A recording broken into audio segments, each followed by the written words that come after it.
तो दोस्तों आज डंकी फिल्म रिलीज हो गई है। जी हाँ, राजकुमार हिरानी और शाहरुख खान साथ में आए हैं तो चर्चा का विषय तो बनना ही था। जी हाँ, बहुत ज़्यादा उम्मीदें इस फिल्म से लगाई जा रही हैं और आज मैं आपको बताऊंगा ये फिल्म कैसी है, क्योंकि मैं देख कर आया हूँ।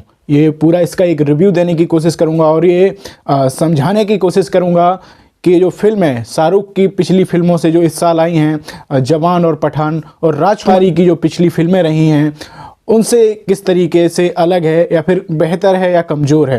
तो दोस्तों आज हम इसी बात पे चर्चा करेंगे। तो सबसे पहले बता दें कि फिल्म काफ़ी हद तक ठीक ठाक है।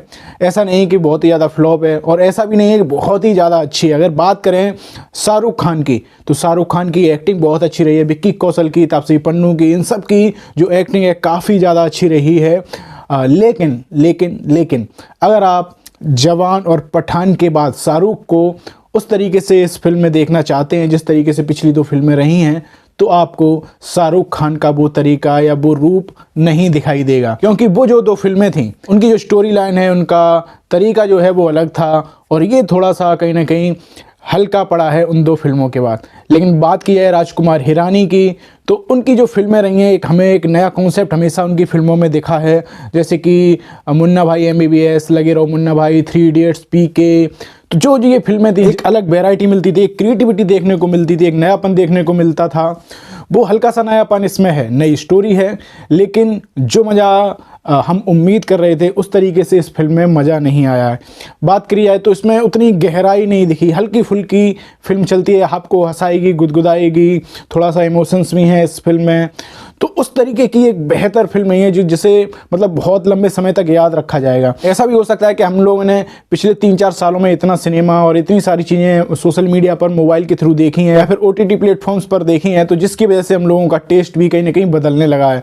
अब हम बहुत ज़्यादा जो है डिमांडी हो गए हैं, बहुत ज़्यादा कुछ डिमांड करते हैं नई फिल्मों में और तभी हमको वो अच्छी लगती हैं। तो कहीं ना कहीं एक अलग लाइन तो है, एक अलग स्टोरी तो है इस फिल्म में, लेकिन जो कहा जाए कि याद रखा जाएगा बहुत लंबे समय तक, ऐसा तो मुश्किल है। लेकिन विषय काफ़ी अच्छा है कि किस तरीके से लोग जो है पलायन करते हैं, विदेशों में जाते हैं, खुद के कमाने के लिए, खाने के लिए लोग बाहर जाते हैं, ये विषय है। और इलीगल तरीके से जाते हैं, जब उन्हें वीज़ा नहीं मिलता है तो वो इलीगल तरीके से कैसे जाते हैं। तो ये फिल्म इसी पर आधारित है। तो काफ़ी अच्छी तरीके से वो चीज़ें थोड़ी थोड़ी सी दिखाई गई हैं। तो वो हिस्सा तो बहुत थोड़ा सा दिखाया गया है कि किस तरीके से वो जो जाते हैं, हालांकि वो उसकी पूरी तैयारी किस तरीके से होती है, इंग्लिश सीखते हैं, क्या क्या करते हैं, सारी चीज़ें दिखाई गई हैं। बोमन ईरानी का भी रोल काफ़ी अच्छा है। लेकिन जो मज़ा, जैसे हम लोग कंपैरिजन करने लगते हैं, अब मैं बताऊं तो मैं कहीं ना कहीं कंपैरिजन था राजकुमार हिरानी की फिल्म को लेकर, जिस तरीके से पुरानी जो फिल्में रही हैं, तो कहीं ना कहीं हम उम्मीद कर रहे थे उसी तरीके का मज़ा आएगा। लेकिन कहीं ना कहीं हो सकता है कि समय के साथ हमारे जो थॉट प्रोसेस, हमारे देखने का तरीका भी हो सकता है बदल गया हो। उन्होंने फिल्म काफ़ी अच्छी बनाई है लेकिन उतना मज़ा नहीं आया। अगर बात की जाए 5 में से नंबर देने की, तो 5 में से इसे मैं तो 2.5 या 3 नंबर तक ही दे पाऊँगा।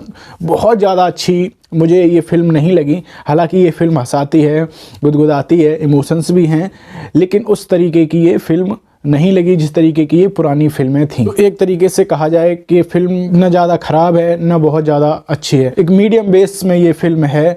तो हो सकता है कि चूँकि इसमें शाहरुख खान और राजकुमार हिरानी है तो इसलिए लोग थिएटर में ज़रूर देखने जाएंगे। लेकिन अगर बात की जाए कि मज़ा आया, तो वो मुझे मज़ा है फिल्म देखने का, जो एक थिएटर में जाके देखने का, वो कहीं ना कहीं थोड़ा सा मिसिंग था। इस फिल्म को आप जिस तरीके से हम OTT पर देखते हैं तो उस तरीके की ये फिल्म है, और जो कहा जाता है एक बड़े पर्दे की फिल्म है, बड़ा एक्शन होगा, उस तरीके की ये फिल्म नहीं है। हालांकि स्टोरी काफ़ी अच्छी है कि किस तरीके से लोगों को वहाँ रहना पड़ता है और किस तरीके से वो मजबूरी में क्या क्या काम करते हैं अपने जीवन यापन के लिए। यहाँ से लोगों को बताते हैं कि हम विदेश में जाकर नौकरी करेंगे, ये काम कर रहे हैं, लेकिन असल की ज़िंदगी क्या होती है, तो उसको भी हल्का फुल्का कहीं ना कहीं दर्शाया गया है कि उन लोगों को कैसे छुप छुप के रहना पड़ता है, पुलिस से बचना पड़ता है और कई सारी चीज़ें करनी पड़ती हैं। इलीगल तरीके से जाते वक्त भी क्या क्या घटनाएं घट सकती हैं, वो सारी चीज़ें उस फिल्म में दिखाई गई हैं। कई बार तो लोगों को अपने जान से भी हाथ धोना पड़ता है। तो ये कहीं ना कहीं इलीगल इमिग्रेशन के बारे में जो फिल्म है काफ़ी मतलब एक हल्के फुल्के अंदाज में काफ़ी अच्छे तरीके से समझाती है, एक जो नया विषय है।